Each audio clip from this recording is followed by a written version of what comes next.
Tosha Global Analytics. Please like and subscribe. Greetings, salutations, and howdy to you all. I'm KT with Tosha Global Analytics. As always, I want to remind you that Tosha Global Analytics was created to provide insight and foresight into the street-level impacts of macroeconomics, real estate finance trends, and the policies that shape them. Today, I wanted to talk about something. I recently did a case study named Professional Investors Real Estate Success Story, which was about a multifamily property, or what many simply call an apartment complex. And, I really took it from cradle to grave for two transactions, just a few years apart. And that is something I want to expand on today, but not just about the one asset. What I want to talk about is what's going on here with the entire sector, because there's things going on that aren't being talked about, and it's important to know. So, what's coming in the future? What clues and data are out there? What's coming for the sector? What is the real estate cycle for the sector really like? So, today I'm going to share some answers for that. First, though, I found a recent warning shot published in the Wall Street Journal that will kind of act as a primer here. So let's review a brief story. It's entitled Next Commercial Challenge, Multifamily Loans. Now, this is a primer. This is not the actual analysis. That comes after, but here we go. So it says here, apartment buildings could be the next trouble spot in commercial real estate. With last year's sudden increase in debt, costs threatening to wipe out multifamily property owners nationwide. For years, investors bid up the prices of apartment buildings amid steady increases in rents and the potential for outsized returns. Many buyers took on too much debt, believing they could boost rents fast enough to pay down the debt. However, apartment building values dropped 14% for the year ended in June, according to CoStar. That's on par with the decline in office values compared with a 25% jump the prior year. Although multifamily mortgage delinquencies are low, they are on the rise. The Mortgage Bankers Association said outstanding multifamily mortgages hit around $2 trillion over the past decade, which TREP said is close to double the amount of office debt. According to TREP, $980.7 billion in multifamily debt is expected to come due between 2023 and 2027. And here's a final quote. Everyone is focused on office, but the apartment default risk is really a big issue that is not getting the attention it deserves, says Blackstone's Peter Sotoloff. Okay, so I wanted to pull a couple quick things out of this. The apartment building values dropped 14% for the year that ended in June, according to CoStar. That's not surprising, and that's on par with the decline in office values. And again, that's not a surprise because it's a factor or a result of what the rates have done, thanks to the Federal Reserve raising rates so much. So the inverse relationship as it impacts values. But it did, unlike office properties, multifamily properties have been rising very rapidly the last few years. One that could infer a bubble, which I believe there is quite a bit of a bubble there, but also that even as it's falling, there may be a lot of equity left there to cover any issues due to the decline in values when it comes time to refinance. There's no way to know exactly how much, but it is a potential risk. But he did point out there at the end something that is noteworthy, which is, everybody's focused on office, which is true, but multifamily and other property types are not immune. They just may be less vulnerable. So let's talk about the important numbers. That 14%, drop in values. It's not unexpected, and it's likely to continue going forward. Also, the Mortgage Bankers Association, they mentioned multifamily mortgages hit around $2 trillion over the past decade, which is close to double the amount of the office debt. And $980.7 billion in multifamily debt is expected to come due between 23 and 2027. So right now, much of that debt could be refinanced, but what's going to happen as we go out in time if those values continue to fall, just because of the difference in interest rates alone? So these are all things that are to be considered. But let's do some real analysis. So How about first we confirm the cycle tracking on this and see what that says. But first, if you would, please like, subscribe, and ring that notification bell so we can continue to grow this channel, and so that real data and real analysis is more readily available to everyone, rather than just sharing a news story and leaving it at that. So what's the cycle data again? It's easy. The latest data we have here is through the first quarter of 2023. That's the most recent tracking we have to date, and that says everything is declining with a handful of markets at or near the peak. Likely, those two are declining by the third quarter now. But let's go ahead and look at some real data here, some real analysis, so that we can see some things in context. Okay, given that financing costs have skyrocketed, values are falling, lots of financing out there to be concerned about. That smells like there's a problematic brew for many, really. But the data that we need, it comes from a few interesting sources. And crunching the numbers to do some actual analysis is definitely needed. The data for the sector that we need to start with is fundamentals here. Supply versus demand, the real estate cycle information, trends and projections for sector income, trends and projections for cap rates, etc. So what are the supply and demand factors like right now? Well, that and the real estate cycle information hinge upon the current occupancy versus the long-term average occupancy. And referencing a few different sources of data here, they generally correlate. I referenced the Institutional Property Advisors published. They published a report called the Second Quarter 2023 National Multifamily Report, and that provides good general stats in a lot of ways. Fannie Mae has published reports that I've referenced. Freddie Mac similarly has published reports, and others have data. So let's see what we see here. So the long-term average occupancy is something we need to approach carefully. There is a long-term trend sourced from 1980s onward, and using that, we would take out some of the extremes we've had. But there is also, new societal norms and recent distortions in the market to consider. That, everything does not necessarily always revert to the exact same mean or median, because you may have an issue where, tastes have changed. So I have vacancy data going back to the tail end of the Great Recession area that I will use to create kind of a modernly derived data, long-term average occupancy. So, by the way, the long-term average occupancy for 40 plus years has been stated as 94%. So 6% vacancy, 94% occupancy. But that may or may not be true in recent years. So let's look.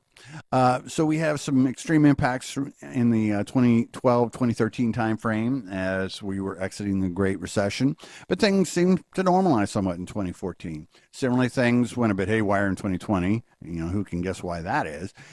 So let's consider anything from 2020 onward or after. It's not really normal either, or at least for in short spurts. But with that, we can average everything from first quarter of 2014 through the end of 2019 and get a good idea. So we have a graph here showing the vacancy data. With that, we can further, our occupancy and long-term occupancy average becomes 92%. That's a tad lower than 94%, but it's good to know, both of those numbers. And averaging the data, leaving out, 2 years on the front end or 2 years on the back end of that time window, I ended up with the same basic conclusion. So, 92% looks really solid. 94 would be probably the top threshold. 92 might be an inflection point. So there's our data and analysis for that particular thing. So for those of you who watch YouTube and hear experts sharing outside data and calling it that data analysis, that's how you do analysis. So here's a table stating the 2022 vacancy related to basically the fourth quarter of 2022 via 4 different sources. One referenced early fourth quarter, while others said it was the end of the fourth quarter. So we'll just call it end of year 2022, regardless of which one it is. So we have an easy frame of reference. It's going to be relatively close to the end of year. So that gives us the inferred occupancy from 4 sources to deal with. Three of those four sources stated annual increases in vacancy during the previous 12 months prior to that reporting, and thus they inferred decreases in occupancy. And those decreases range from 1.2 to 2.3% year over year. And if the long-term average occupancy tipping point is 94% and the current occupancy is below that, and considered a non-recessionary economy, then rents should be flat to going up as demand is higher than supply. If the long-term average occupancy is actually 92%, like the modern numbers seem to appear, then we're slightly upside down right now, and rents should be stagnant or softening.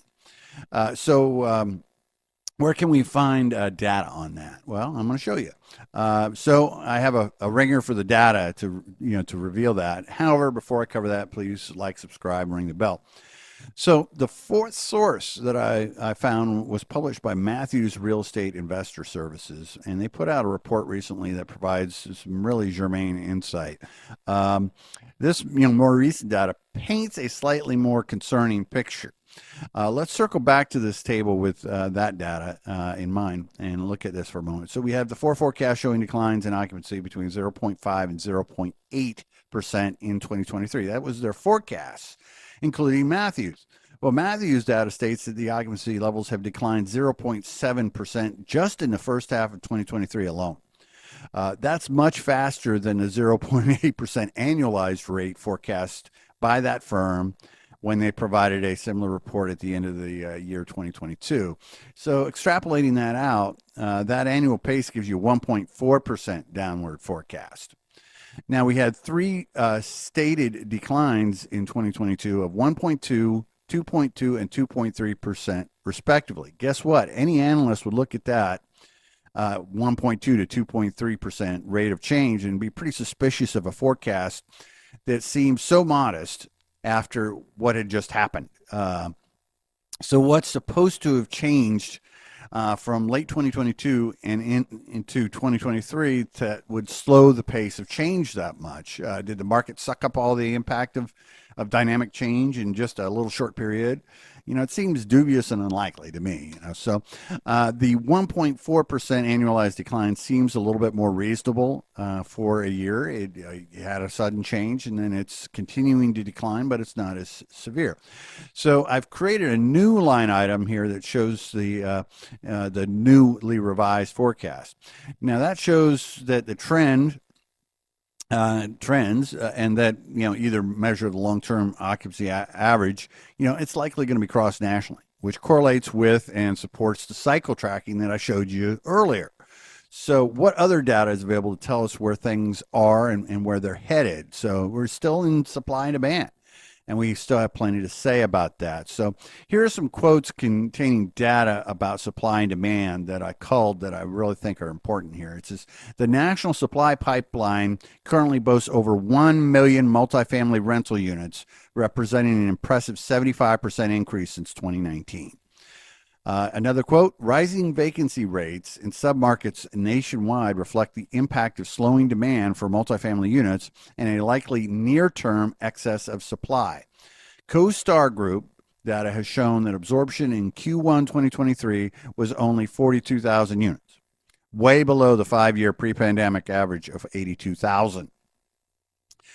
So simultaneously, 109,000 new units were supplied. Because of the supply-demand imbalance, the national vacancy rate has risen 200 basis points from an all-time low of 4.7% in Q3 2021 to 6.8% in 2023. So that's interesting. We got some really concise data there. Let's continue on just a little bit. One more quote. In 2023, several of those projects are expected to be completed. As a result, the national expectation is for 519,000 additional units to be delivered in 2023. That's in the second half. The largest new supply to enter the market since the mid-1980s, according to CoStar Group. Okay, so that's a lot of great data. Now, some more real analysis. So I was able to confirm the permitting, starts, and completions for several years. So here's a table showing that. So we know that the additional data that the quarterly absorption when things were normal was 82,000 per quarter. So we annualize that and make it 328,000 units a year.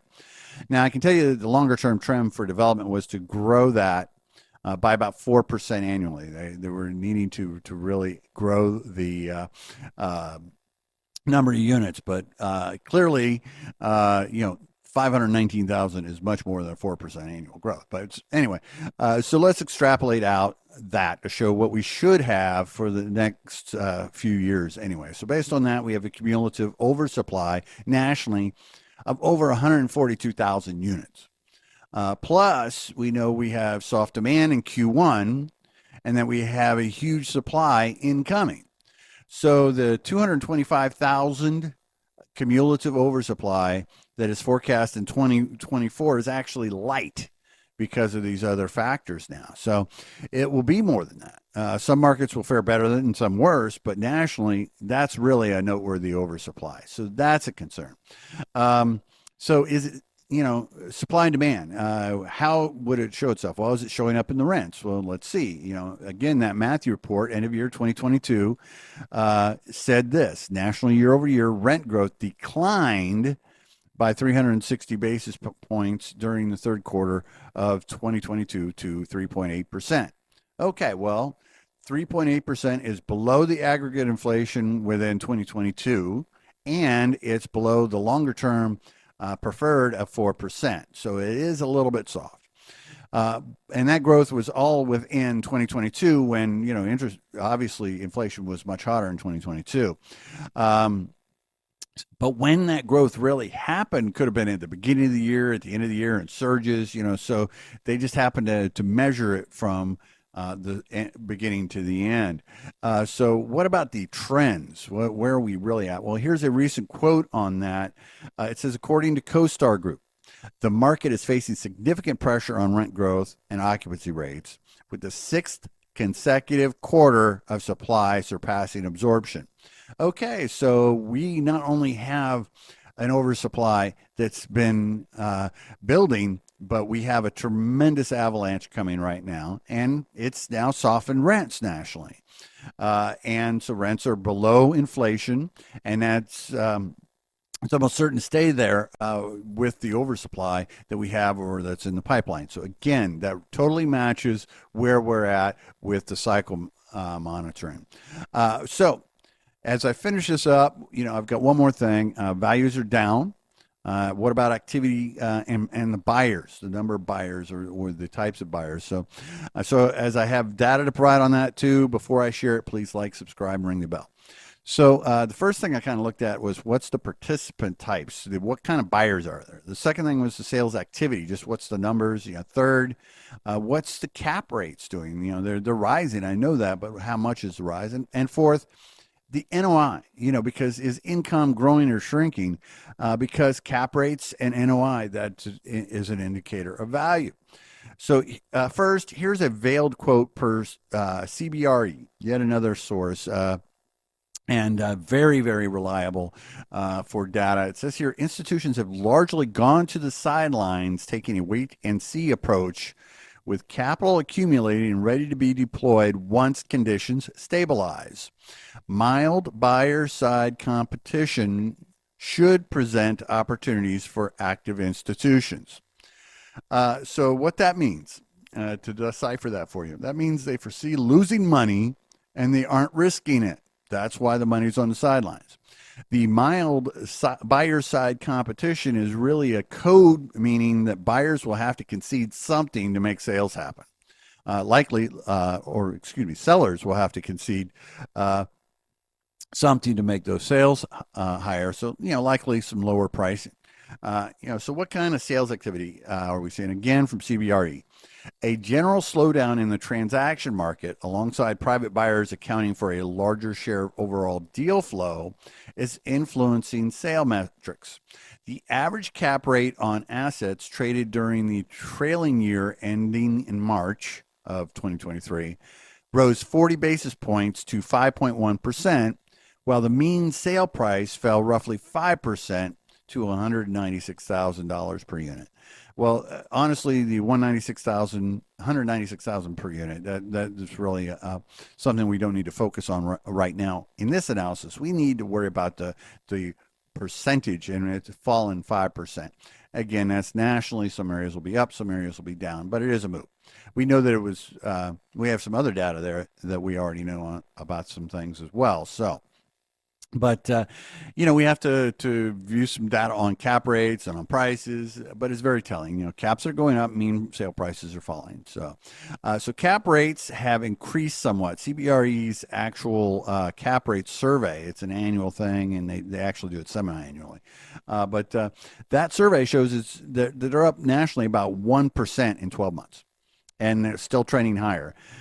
This means that lower prices and values going forward. So they give you a 3 scenario forecast here. They give you a base downside, and that adds about another 0.5% to the current 1% we've seen so far, netting 1.5% overall. Downside is another 0.5% on top of that, or 2% higher overall. And severe downside is an additional 0.5%, or about 2.5% overall. Significant increases. But what about NOI? Well, increasing cap rates means values are going down, but if NOI is shrinking, then that exacerbates it. What's available regarding that? Well, we have that. Here's the data. NOI is forecast to remain 2% to 4% for the next 7 years. So NOI is going to grow ever so slightly. 2 to 4%, which is at or just barely above inflation, but it's not consistently at that 4% target for the industry. So that means a soft NOI growth for as many as 7 years. It's really far less than the typical inflation of plus 2% we saw in the last 25 years averages. So that means no support for value really coming from NOI in the foreseeable future. So how about some bonus items here? I'm going to throw some data out there so that we can finish up the analysis. So effective rent growth, it's declining. Who cares what they're asking for? We're worried about what can they actually get. And the effective rent growth is also declining. Sales pace, down from 275 billion in 2022 to around 200 billion in 2023. So it's definitely softened. Sale prices down over 10% in some areas. 14% was noted by CoStar, and the trend is accelerating. So again, all negative. So less sales, falling prices. Some would be shocked to hear that unless you take a few moments to actually do the math.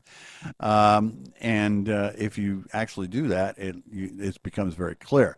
And also, where could this data take the market? Simply based on the data here. Well, here's an idea.